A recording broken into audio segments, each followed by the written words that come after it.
So you mentioned earlier about crowning the statue of Mary. Yeah. I want to shift to that because that's another big criticism we get.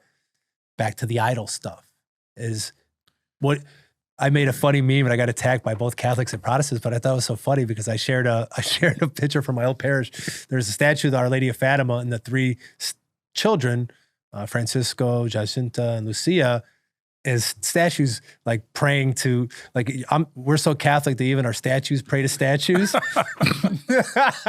So I shared it as a meme and I got pushed back. Like, we don't worship. I'm like, it's a meme. It's like, it's meant to be funny. I like, but I'm like, read the caption. Like that was to catch people to like check it out. But it's like, yeah, we don't worship, we venerate. And I always go back like, no, the iconoclast lost this argument 1,300 years ago. It's like, there's a difference between an idol and a statue or stained glass windows. It's like, we're not worshiping the statue. We're not thinking like in the beginning when they were worshiping the golden calf.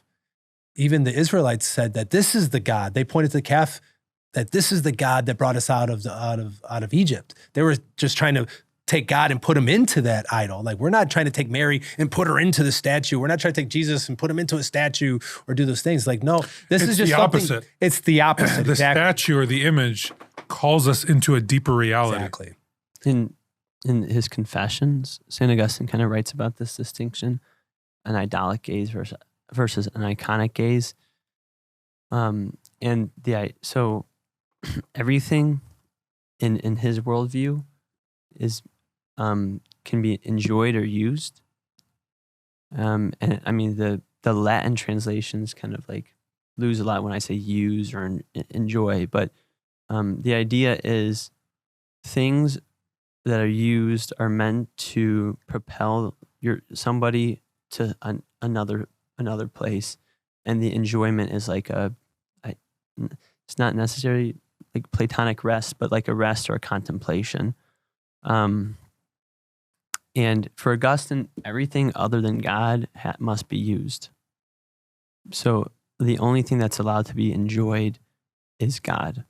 But he does kind of write about how there's this accidental, not that it's not purposeful, but accidental in that it's like tangential, maybe is a better word, tangential delight in things which are good as I'm progressing on this journey to God, right? So Augustine's not going to say, use your friend to get to God in this like, use your friend only to help you get holy. So yeah, it's not like that. But this idea that the life that's iconic is the only life worth living. The idolic life is one where you start to enjoy these things that aren't God, and then you just put yourself into the mire, into you're like the, he kind of writes about the prodigal son, but replacing the son with the soul. And the soul that goes out on its own excursions and enjoys the lower things is like the prodigal son. He's eating from the swine tray. But the soul that returns to the Father, kind of comes back to the Father, is the one that used that his journey in life idolically. So everything points again to God, again to God, again to God. I think that's like a really nice way to kind of set the stage for a talk about Mary. Like you kind of said. Well, and I think, like I said, going back to the iconoclast argument, is that St. John Damascene just said that Jesus changed everything. He became literally the image of God. God was never wasn't tangible, but now he took on flesh and became God in flesh. So now he's literally an icon. And then I got into thinking about this. I don't know if I heard this before. I thought it's on my own. Probably not, because I'm not that original. But even like the Bible, like we got the Bible. I'm like, well, do you understand that when you write Lord in words, Lord, that isn't the Lord, it's a book. It's a representation of what that is. It's an icon. A word is an icon. Even the words are icons. Everything is a representation. Like, so God came and changed the whole world. Now it's okay. But not only that, and those arguments that they always make, like icons and statues and blah, blah, blah.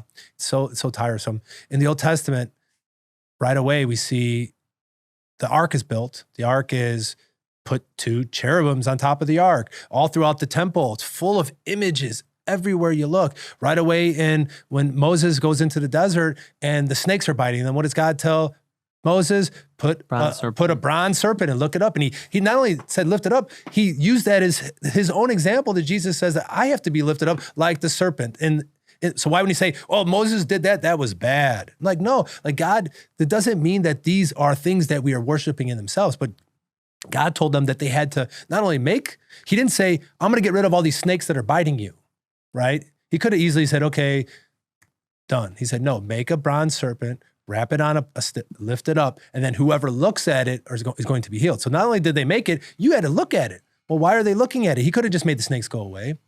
But because he wasn't trying to take it away, he was trying to make them stronger. He was trying to get them to face the things why God sent the snakes in the first place, and why Jesus referenced himself to being the one who needed to be lifted up, that we need to look at the cross. That's why we have to look at the crucifix. That's why we keep Jesus on the cross, to be reminded of what it costs and what it should cost us. It's like, this is a bad image because it's an image. It's Jesus. It's like, but I couldn't tell you how many people have come up to me and said, you Catholics have to take Jesus off the cross because he's ascended. He's in heaven. Yeah. He's come off the cross. Yeah. Well, I don't keep Jesus on the cross because that's where he is now. Jesus is on the cross as a reminder to me of that which he did for me and what it took for me to be redeemed.